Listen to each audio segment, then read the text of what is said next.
Review of the series objection my lord Telugu web series acted by Srikanth గారు. Story ఏంటంటే మన hero Parashuram అంటే శ్రీకాంత్ గారు చాలా తెలివైన లాయర్. కానీ లైఫ్ లో ఒక కేసు ఓడిపోవడంతో హట్టయిపోయి ఇకపై కోర్టులో వాదించకూడదని డిసైడ్ అవుతాడు.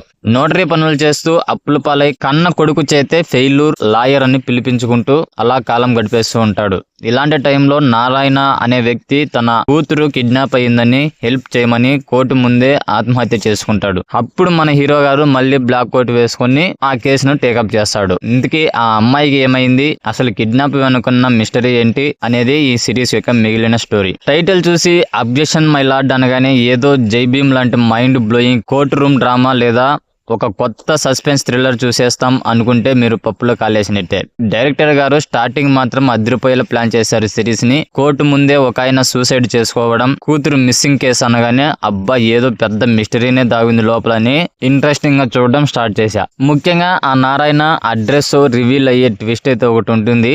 ఆ ట్విస్ట్ రివీల్ అయ్యే ఆ వే ఏదైతే ఉందో అది నాకు బాగా నచ్చింది. కానీ ఆ ట్విస్ట్ తర్వాత డైరెక్టర్ గారికి ఏం చేయాలో అర్థం కాలేదేమో బహుశా. ట్విస్ట్లు రివీల్ అవుతూ వెళ్లే కొద్దీ సస్పెన్స్ పెరగాలే కానీ ఇక్కడ రివర్స్ లో మనకున్న ఇంట్రెస్ట్ కూడా కాస్త తగ్గిపోతూ వస్తూ ఉంటుంది. హీరో విలన్ ఇద్దరు కూడా కోర్టులో మైండ్ గేమ్స్ ఆడుకుంటూ ఎత్తులకు పై ఎత్తులు వేస్తుంటే కదా కోర్టు రూమ్ డ్రామాకి కిక్కు వచ్చేది. కానీ ఇక్కడ అలాంటివి వా మూమెంట్స్ ఒకటి కూడా కనిపించవు. ఒక స్టేజ్ దాటాక హీరో అండ్ అతడి అసిస్టెంట్ చేసి ఇన్వెస్టిగేషన్ చూస్తే స్వామి ఎప్పుడో ఒకప్పుడు తెలుస్తారా లేక ఈ రోజే తేల్చేస్తారా అని స్క్రీన్ వైపు చూసి మనమే అడుక్కోవాలి, అంత స్లోగా ఉంటుంది. ఈ సిరీస్ మొత్తం 7 ఎపిసోడ్లు, ఒక్కొక్కటి అప్రాక్సిమేట్లీ 30 మినిట్స్ లోపే ఉన్న ఆ సాగదీత వల్ల ఒక్క ఎపిసోడ్ గంటలా అనిపిస్తుంది. మన హీరోకి సరైన అపోజిషన్ విలన్ లేకపోవడం ఈ సిరీస్ కి అతి పెద్ద మైనస్ అని చెప్పాలి. ఉన్న క్యారెక్టర్లను కూడా సరిగ్గా రాసుకోలేదు.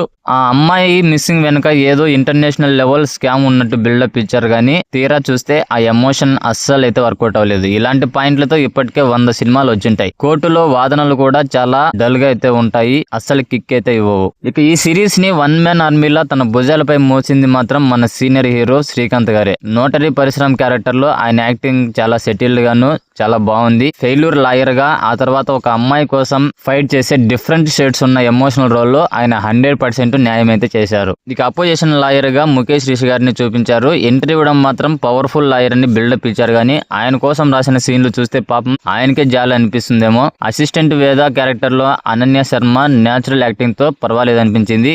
ఈ సిరీస్ యొక్క కథ మొత్తం కూడా సమీర చుట్టే తిరిగిన ఆ క్యారెక్టర్ మనకి దర్శనమిచ్చేది మాత్రం 6వ ఎపిసోడ్ లోనే. సమీరగా స్నేహల్ కామత్ ఎమోషనల్ సీన్స్ లో బాగానే చేసింది. ఇక కరప్ట్ పోలీసులుగా సమీర్ అలాగే జమీన్ సురేష్ కనిపించారు. ఇలాంటి రోల్స్ వాళ్ళకి వెనత్త పెట్టిన విద్య కాబట్టి ఈజీగా లాగింగ్ చేశారు. మెయిన్లీ ఇక్కడ డైరెక్టర్ గురించి మాట్లాడాలి. ఆయన ఎలాంటి సైడ్ ట్రాక్స్, లవ్ స్టోరీలు, కామెడీ ట్రాకులు పెట్టకుండా pure court room drama, pure court room crime thriller గా తీయాలనుకోవడం మంచి విషయమే. కానీ అలాగే కొన్ని ట్విస్ట్లు కూడా బాగున్నాయి. కానీ లాస్ట్ వరకు సస్పెన్స్ మెయింటైన్ చేయడంలో మాత్రం ఆయన సగం దూరం వెళ్లేసరికి అలసిపోయారు. స్టార్టింగ్ లో ఉన్న జోస్ ఎండింగ్ వచ్చేసరికి పూర్తిగా అయితే తెలిపోతుంది. ఇక ప్రొడక్షన్ వాల్యూస్ కూడా ఓకే, మ్యూజిక్ బాగుంది. ముఖ్యంగా టైటిల్స్ పడేటప్పుడు వచ్చే మ్యూజిక్ ఎఫెక్టివ్ గా ఉండి మంచి మూడ్ ని కూడా క్రియేట్ చేసింది. సినిమాటోగ్రఫీ మాత్రం చాలా నార్మల్ గా ఉంది. ఏదో తక్కువ బడ్జెట్ సిరీస్ చూస్తున్న ఫీలింగ్ అయితే వచ్చింది కొన్ని చోట్ల. ఎడిటింగ్ ఇంకా కొంచెం షార్ప్ గా ఉండింటే బాగుండేది. ఫైనల్ గా చెప్పాలంటే ఈ సిరీస్ స్టార్టింగ్ లో అదిరిపోయినా ఎండింగ్ వచ్చేసరికి ఒక average court room drama thriller గానే మిగిలిపోయింది. శ్రీకాంత్ గారి సిన్సియర్ యాక్టింగ్ కోసము